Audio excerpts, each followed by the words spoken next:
Class शुरू करते हैं। और लास्ट क्लास में हमने हम्म, सेक्शन 11 पढ़ा था। जिस इस सेक्शन के एग्जैक्टली। अंतर्गत गवर्नमेंट के पास जनरल पावर है और स्पेशल पावर है कि वो किसी भी गुड्स, किसी भी सर्विसेज को, गुड्स और सर्विसेज को क्या कर सकता है, एग्जेप्ट कर सकते हैं। एग्जाम कर राइट। सकते एग्जेप्ट विथ कंडीशन और विदाउट कंडीशन। हैं। हम्म। जब गवर्नमेंट को ये लगता है कि पब्लिक के इंटरेस्ट में है, it is necessary to do so in public interest, hmm. Then government बहुत सारे गुड्स को एंड बहुत सारी सर्विसेज को एग्जेम्प्ट कर देती है। राइट। वो जो एग्जेम्पशन की लिस्ट है, अच्छा लास्ट क्लास में ये बताया था कि अगर कोई नोटिफिकेशन आज आता है, सपोज करो 22 सितंबर से बहुत सारे गुड्स के रेट और सर्विसेज के रेट चेंज हुए थे। जिस दिन नवरात्रा हम्म। था, फर्स्ट नवरात्रि, अच्छा। मोस्टली 12% को या तो 18 में शिफ्ट किया गया या 5 में शिफ्ट किया गया। हाँ हाँ। कुछ को शायद जीरो भी किया होगा, मुझे आइडिया नहीं, बट यस मान लेते हैं। तो गवर्नमेंट कहता है कि अगर कुछ ऐसे नोटिफिकेशन आते हैं जिसमें एग्जेम्पशन का राइट दिया है गवर्नमेंट, तो गवर्नमेंट उससे रिलेटेड सर्कुलर और एक्सप्लेनेशन भी रेज कर सकती है। हम्म। अगर वो सर्कुलर और एक्सप्लेनेशन रेज करती है विद इन 1 ईयर, मतलब सपोज करो 22 सितंबर को उन्होंने नोटिफिकेशन लेके आया था, और अगर हम्म। किसी भी चीज में कंफ्यूजन है तो गवर्नमेंट उसको समझाने के लिए टाइम टू टाइम एक्सप्लेनेशन या सर्कुलर जारी करती है। तो अगर वो विद इन ठीक है। 1 महीने, मतलब 1 साल के अंदर, मान लो अगले 22/9/2026 तक कोई भी सर्कुलर या नोटिफिकेशन जारी करती है, किस लिए? वो अपने एग्जेम्पशन को समझाने के लिए या अपने पिछले करेक्ट। नोटिफिकेशन को समझाने के लिए, तो ये सर्कुलर और एक्सप्लेनेशन माना जाएगा कि 22/9 से ही अप्लीकेबल है। ये मैंने लास्ट क्लास में बताया था। ओके। ठीक है। इसी सेक्शन के तहत सप्लाई ऑफ गुड्स, जो मैंने आपको लास्ट क्लास में बताया था, सप्लाई ऑफ गुड्स, ये 7-8 पेज का सप्लाई ऑफ गुड्स है। मैंने इसमें से जो रिलेवेंट रिलेवेंट पार्ट थे वो सारे गो थ्रू करा दिए थे मैंने। ये सारे गुड्स जो है, जो जीवन जीने के लिए इंपॉर्टेंट है, वो सारे के सारे एग्जेम्प्ट है जीएसटी के अंदर में। तो आप लोग दोबारा राइट। इसको रिवाइज कीजिएगा। नेक्स्ट आता है सर्विस, मोस्ट इंपॉर्टेंट पार्ट, जो सर्विसेज की लिस्ट है, क्योंकि जो सेक्शन 11 है वो गुड्स को भी एग्जेप्ट करता है एंड सर्विसेज को भी एग्जेप्ट करता है। तो सर्विसेज की जो नोटिफिकेशन थी वो ये रही। ये नोटिफिकेशन है 12/2017, और ये टाइम टू टाइम अमेंड होता रहता है, हर साल अमेंड होता है। ये रही इसके अमेंडमेंट की हिस्ट्री। जब नया आया था 12/2017 था। कब आया? 28 जुलाई 2017 को। देन फिर अमेंड हुआ, देन फिर अमेंड हुआ, फिर देन अमेंड हुआ। और ये सारी अमेंडमेंट की हिस्ट्री है। ये रहा अमेंडमेंट, अमेंडमेंट, अमेंडमेंट। ये सारे अमेंडमेंट हुए और लास्ट अभी अमेंडमेंट कब हुआ है? 22/9/2025 को। 25। सो लास्ट क्लास में मैंने बहुत सारे क्लॉजेस बता दिए थे, बट उन बहुत सारे क्लॉजेस में अभी भी एक इंपॉर्टेंट क्लॉज है जिसको मैं आप लोगों को रिवाइज कराना चाहूंगा। पहला क्लॉज था कि अगर कोई भी सर्विसेज, सॉरी, कोई भी ट्रस्ट या एनजीओ चैरिटेबल पर्पस करता है, चैरिटेबल एक्टिविटी करता है, तो उस पे जीएसटी अप्लीकेबल नहीं होगा। Any entity registered under section 12 of income tax act, right, income tax act के 12 में अगर रजिस्टर्ड है और वो चैरिटेबल एक्टिविटी करता है, तो जीएसटी उस एक्टिविटी पे अप्लीकेबल नहीं होगा। चैरिटेबल की मीनिंग मैंने आपको पढ़ाया था, मैं एक बार और पढ़ा देता हूँ, सिंस ये इंपॉर्टेंट है इसलिए मैं इसको दोबारा रिवाइज करा देता हूँ। Charitable activities means public health bye way of care counselling. अगर कोई भी ऐसी एंटिटी जो केयर और काउंसलिंग करती है related to terminally ill person, person with physical और मेंटल डिसएबिलिटी, मतलब जो बीमार लोगों के जो हेल्प करने के लिए कोई भी कैंप लगाया जाता है, या अगर आप देखें कि आजकल एनजीओ क्या करते हैं, डॉक्टर से कौन सी? कैंप लगा लेते हैं, या कोई भी बड़े डॉक्टर हम्म। 1 घंटे 2 घंटे के लिए वीकली आ जाते हैं किसी भी एनजीओ में। तो वहां पे अगर वो एनजीओ 20 रुपए 50 रुपए 100 रुपए नॉमिनल फीस लेकर के लोग आते हैं और इलाज करवाते हैं, तो वो क्या है, वो जीएसटी से एग्जेम्प्ट है।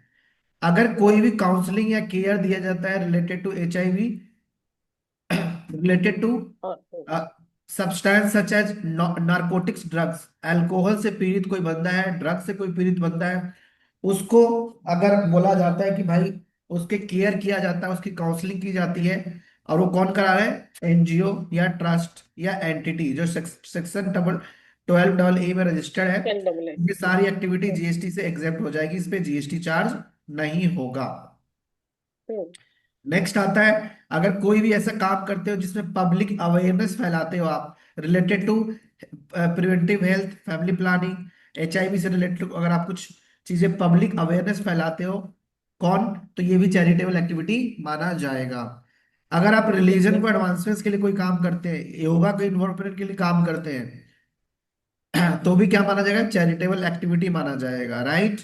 Advancement of hmm. Educational program और skill development relating to abandoned orphanage homeless children, इनके लिए अगर आप कोई भी skill development plan, skill development करते हैं, तो वो क्या कहलाएगा, चैरिटेबल एक्टिविटी कहलाएगा।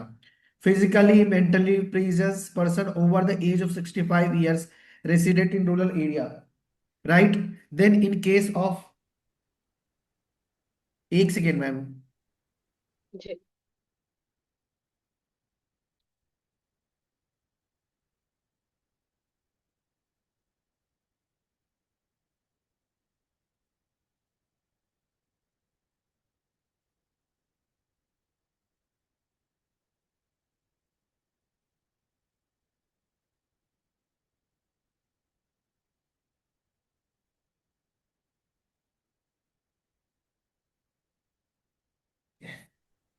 मैम मैं थोड़ी देर के क्लास रिकॉर्ड कर रहा हूँ, हाँ। सो लास्ट क्लॉज इसमें ये था कि अगर वो environment, prevention of environment including water set forest and wild life भी करते हैं, तो भी वो चैरिटेबल एक्टिविटी माना जाएगा और वो एग्जेम्प्ट हो जाएगा, राइट। सो अब मैं आगे चलता हूँ, ये इंपॉर्टेंट क्लॉज था। कल मैंने जो बहुत सारे क्लॉजेस पढ़ाए थे, जिसमें से एक तो ये बहुत इंपॉर्टेंट था, बाकी गवर्नमेंट की सर्विसेज थी। मैंने लास्ट क्लास में शायद 18 पॉइंट तक पढ़ा दिया था, ये सॉरी ये वाला पॉइंट तक। इसके अंदर में बहुत सारे ऐसे सर्विसेज थे जो गवर्नमेंट जो होती है ना, गवर्नमेंट गवर्नमेंट हम्म। सर्विसेज देती है अलग अलग लोगों को, तो उसके बारे में कि वो एग्जेम्प्ट रहेगा। बाकी आपके ट्रांसपोर्टेशन ऑफ गुड्स टैक्सेबल है, ट्रांसपोर्टेशन ऑफ पैसेंजर टैक्सेबल रहेगा, मतलब एग्जेम्प्ट नहीं है। हम्म। हम्म। अगर आप एयरपोर्ट पोर्ट से रिलेटेड कुछ काम करते तो एग्जेम्प्ट रहेगा, डिपार्टमेंट पोस्ट से रिलेटेड हो आप एग्जेम्प्ट रहेगा। ओके। आप देखिए, वैसे इस क्लॉज का इंपॉर्टेंस रह नहीं गया, क्योंकि जब इंडिया में फीफा वर्ल्ड कप हुआ था, उससे रिलेटेड हम्म। एक क्लॉज था, ठीक है। तो सर्विसेज हाँ। Provided by and to FIFA, FIFA को प्रोवाइड कर रहे हो इंटरनेशनल। या फीफा के द्वारा प्रोवाइड किया जा रहा था, तो वो एग्जेम्प्ट था। तो अब ये सर्विसेज रहा नहीं, कि 2017 का काम था। अगर ओके। हालांकि उस टाइम ये काम आएगा, अगर आप किसी के केस वेस में लग जाता है, वैसे भी 2017 का टाइम भी टाइम बार हो चुका है, तो ये क्लॉज रिलेवेंट है ही नहीं, हम्म। ये भी क्लॉज रिलेवेंट नहीं रहा। आगे चलते हैं, मतलब एग्जाम्पल्स दी हुई है गवर्नमेंट ने, इसलिए दिया कि फीफा वर्ल्ड कप अगर इंडिया में होगा, तो अल्टीमेटली जो प्रोवाइडर है और रिसिपिएंट दोनों को महंगा पड़ेगा, इसलिए उन्होंने उसको जीएसटी से एग्जेम्प्ट कर दिया। नेक्स्ट आता है, service provided by and to Asian football conference and its subsidiary directly और indirectly related to any of the events under AFC women Asia cup 2022 to be hosted in India. देखिए, ये women's Asia cup India में hosted था, तो उनसे related services को भी क्या कर दिया, गवर्नमेंट ने एग्जेम्प्ट कर दिया, क्यों, प्रमोट करने के लिए, हम्म। हम्म। राइट। नेक्स्ट चलते हैं, बस। Supply of service associated with the transit cargo to Nepal and Bhutan, ये बहुत हम्म। इंपॉर्टेंट है। इस कॉन्सेप्ट को समझिएगा आप लोग। देखिए, हम्म, जो नेपाल एंड भूटान जो कंपनी है ना, जो कंट्री है, that is a land locked countries. क्या है? Yes. Land land locked. Locked countries.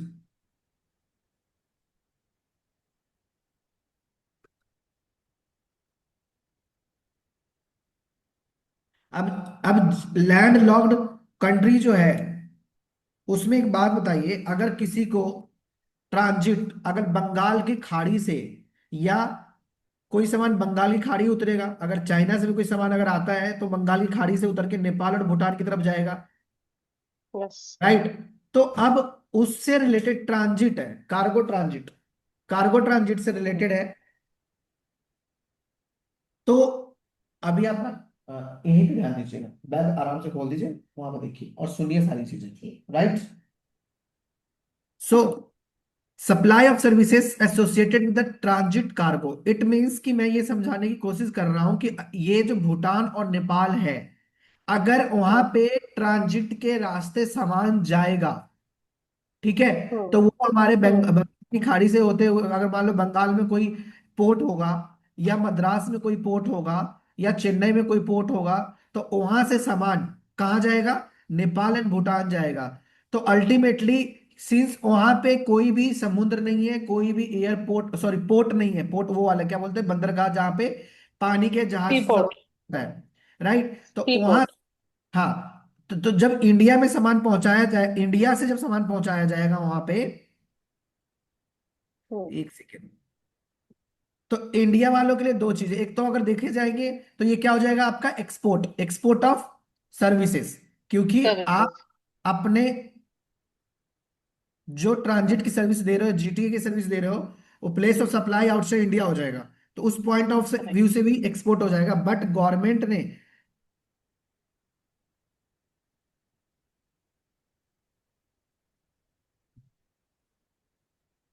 अगर मान लो कोई सामान यहां से इधर नेपाल की तरफ जाएगा, राइट, यहां से नेपाल की तरफ जाएगा, तो जाएगा तो इंडिया से होकर गई। और जब इंडिया से हम्म, होकर के जाएगा, तो गवर्नमेंट ने बोला कि अगर कोई भी सामान ट्रांजिट कार्गो से होते हुए भूटान और नेपाल को जा रहा है, तो वो क्या है, एग्जेम्प्ट है, उसके ऊपर क्या लगेगा, जीएसटी चार्ज नहीं होगा। क्यों? नहीं क्योंकि लगेगा। वो कंपनी है। अगर इंडिया ने इसमें जीएसटी लगा लिया, तो वो लोग क्या करेंगे, दूसरा रूट ढूंढेंगे। तो इंडिया से हो सकता है ये बिजनेस भी चला जाए, दूसरा रूट अगर वो ढूंढेंगे तो इस चीज को प्रमोट करने के लिए उन्होंने उन्होंने इसके ऊपर से जीएसटी हटा रखा है। नेक्स्ट आता है ये तो government, trade again government. Agreement, और ट्रेड अग्रीमेंट हुआ होगा ना इसका तो, है ना? हाँ, ट्रेड एग्रीमेंट हो रखा होगा। बट मैंने बात होता, कोई हम्म, जीटीए की सर्विस है, कोई गुड्स अपने हम्म, टम्पो पे रख के लेके जा रहा है, या गुड्स अपने कार्गो में लेके जा रहा है, कोई भी ट्रांजिट सर्विसेज दिया जा रहा है, तो उसने, गवर्नमेंट ऑफ इंडिया ने ऑलरेडी उसको एग्जेम्प्ट कर ही दिया है, हाँ, चाहे वो ट्रेड एग्रीमेंट के तहत हो, चाहे कैसे भी हो। हाँ। ठीक है मैम, नेक्स्ट आता है supply of services by government entity. देखिए, गवर्नमेंट एंटिटी टू किसको दे रहा है, central government, central government, state.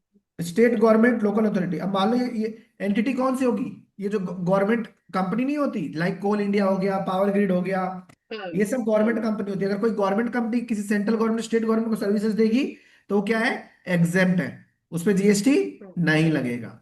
नहीं, नहीं, अब देखिएगा, ये थोड़ा सा इंपॉर्टेंट है समझने के लिए।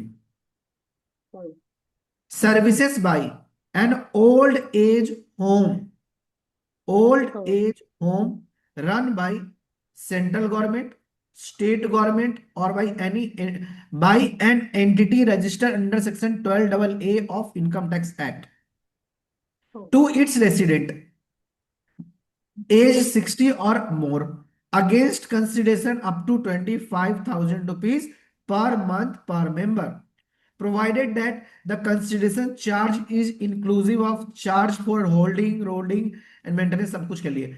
In short, boarding lodging. अगर आपका जो वृद्ध आश्रम होता है, ओल्ड एज होम, जो 60 साल से ऊपर के लोगों के लिए होता है, चाहे वो सेंट्रल गवर्नमेंट रन करे, चाहे वो स्टेट गवर्नमेंट रन करे, चाहे कोई भी ऐसी एंटिटी जो सेक्शन 12 ए में इनकम टैक्स में रजिस्टर्ड है, और वो 25,000 रुपए तक चार्ज कर रहा है, तो उस पर जीएसटी नहीं लगेगा। नहीं लगेगा। नेक्स्ट चलते हैं। Services provided by ministry of railway to individual by way of. देखिए अब आगे रेलवे की सर्विसेज। अगर आप प्लेटफॉर्म टिकट बेच रहा है तो उस पर जीएसटी नहीं लगेगा। Facility of retiring room, waiting room, waiting room में बैठते हैं 10 रुपए देकर के, 20 रुपए देकर के, क्या उस पर जीएसटी लगेगा? नहीं लगेगा।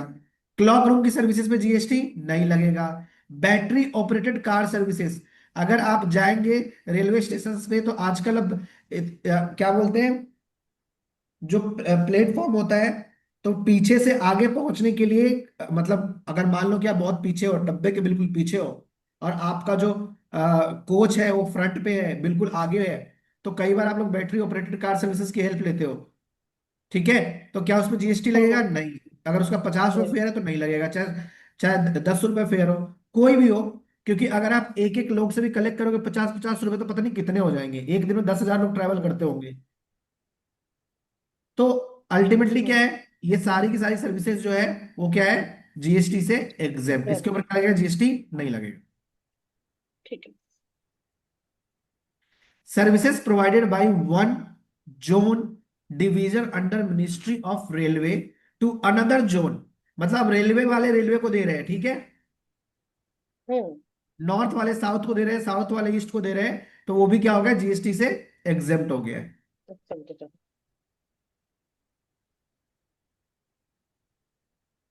नेक्स्ट आता है services provided by special purpose vehicle to ministry of railway by way of allowing Ministry of Railway to use its infrastructure built and owned by old by. during the concession period against consideration and services maintenance supply by ministry to SPV in relation to the said infrastructure built on by SPV। ये ultimately आपके जो भी railway railway के जो infrastructure है, अगर वो use किए जा रहे हैं किसके द्वारा, स्पेशल पर्पस व्हीकल के लिए कुछ टाइम पीरियड के लिए, तो वो भी एग्जेम्प्ट है। अल्टीमेटली मैं बताऊं आपको प्रैक्टिकली, ये भी गवर्नमेंट है, रेलवे वाले भी, और जो यूज कर रहे होंगे वो भी हाँ, रेलवे वाले ही। वो भी गवर्नमेंट, हाँ। तो इसलिए एग्जेम्प्ट है दोनों। हम्म। अब एक हाथ से दूसरे हाथ से पैसे लेंगे तो एडमिनिस्ट्रेटिव कॉस्ट बढ़ जाएगा ना, हम्म। तो इसलिए उन्होंने एग्जेम्प्ट कर दिया। अब देखिए बहुत इंपॉर्टेंट, गवर्नमेंट की एक योजना होती है, प्रधानमंत्री आवास योजना, राइट। हाँ जी। उसके अंतर्गत क्या है कि जो भी घर बनाए जाते हैं, होम, फ्लैट बनाए जाते हैं, हम्म। वो छोटे छोटे होते हैं, मतलब 50 गज वाले होंगे, मुझे आइडिया नहीं, बट 50 गज, 70 गज वाले होते हैं, 2 BHK। ठीक है, ऐसे फ्लैट्स होते हैं। तो कहते हैं कि अगर वो फ्लैट बनाने में अगर आपने सर्विसेज दी है, किसी बंदे ने प्योर लेबर की सर्विसेज दी है, लेबर हम्म। कॉन्ट्रैक्ट किया है, तो वो एग्जेम्प्ट हो जाएगा, मतलब उस पर जीएसटी चार्ज नहीं होगा। मान लो कोई ठेकेदार है, हम्म। वो ठेकेदार बिल्डिंग बनाता है हम्म। या बिल्डिंग से रिलेटेड सर्विसेज देता है, तो उस पर जीएसटी लग जाएगा। लेकिन अगर वही ठेकेदार कोई ऐसा कॉन्ट्रैक्ट उठाता है जो कि प्रधानमंत्री आवास योजना के लिए था, या हाउसिंग फॉर ऑल मिशन के लिए था, तो जब वो अपने 1 करोड़ का मान लो उसको वो मिला कॉन्ट्रैक्ट, तो क्या उस पर जीएसटी चार्ज करेगा? Answer is no. ठीक है, क्यों? क्योंकि अगर उससे भी जीएसटी लग गया तो अल्टीमेटली जो 2 BHK का कॉस्ट है वो महंगा पड़ जाएगा, या फ्लैट का कॉस्ट महंगा पड़ जाएगा, तो लोगों के अफोर्ड से बाहर चला जाएगा, अफोर्डेबल नहीं हो पाएगा। हम्म। तो अल्टीमेटली हम्म। जो प्रधानमंत्री आवास योजना का जो पर्पस है वो क्या हो जाएगा, डिफीट हो जाएगा। हाँ। और ये ओनली अर्बन है ना? जी housing for all urban. Ma'am, दोबारा बताइए प्लीज। सर, इसमें मेंशन है housing for all urban mission. Yes ma'am, यही दोनों मतलब है। ये हाँ, रूरल मिशन के लिए नहीं है। Yes yes. नेक्स्ट आता है service supply bye electricity distribution utility by way of construction, erection, commissioning, or installation of infrastructure for the extending electricity distribution network up to the tube well। अब लो भाई साहब, agriculture. कह रहा है कि agricultural use के लिए, एग्रीकल्चरल के खेत तक इलेक्ट्रिसिटी पहुंचाना है। मान लो कि ये खेत है, यहां तक, आपके पास इस खेत से ये रोड जा रही है, एनएच मान लेते हैं, कोई भी एनएच ले लेते हैं, बता दीजिए, NH10 ले लेते हैं। अब NH10 से ये आ रहा है 5 किलोमीटर खेत तक, यहाँ पे इलेक्ट्रिसिटी है, यहाँ नहीं था। हम्म, तो अब यहाँ आपने 10 खंबे गाड़े, 20 खंबे गाड़े, खंबे खंबे गाड़ गाड़ के आपने क्या किया, बिजली को यहाँ पहुंचा दिए। किस लिए? हम्म, ट्यूबवेल के लिए। किसके लिए? एग्रीकल्चर यूज के लिए। तो आपने जो खंबे लगाने की सर्विसेज दी है, वो क्या हो जाएगा? एग्जेम्प्ट। एग्जाम हो जाएगा। ठीक है। नेक्स्ट ठीक है। आता है services by way of pure labour contract of construction, erection, commissioning pertaining to a single residential unit otherwise than as a part of residential complex. कह रहा है अगर सिंगल रेसिडेंशियल यूनिट के लिए भी अगर आपने कोई सर्विसेज दी है कंस्ट्रक्शन के लिए, ठीक है, तो हम्म, भी आपका क्या हो जाएगा? एग्जेम्प्ट हो जाएगा। अब मैं बताता हूँ आप लोगों को यहाँ पे क्या प्रॉब्लम आती है। ये जो मैं चीजें पढ़ा रहा हूँ, कॉन्ट्रैक्ट। पूरी चीजें आप लोग को याद रहे ना रहे, बट ये याद रहेगा कि कहीं ना कहीं एग्जाम्पशन है। तो जब भी अगर आप किसी क्लाइंट के लिए काम करेंगे, जब भी किसी कंपनी का अकाउंटिंग के लिए काम करेंगे, तो शायद आपको ये ध्यान रहेगा कि ऐसा कुछ पढ़ाया गया था। तो you may go and check there, right. 1 minute के अंदर में हम्म, ये मीटिंग खत्म हो जाएगा, तो प्लीज आप लोग दोबारा ज्वाइन कीजिएगा। जी सर।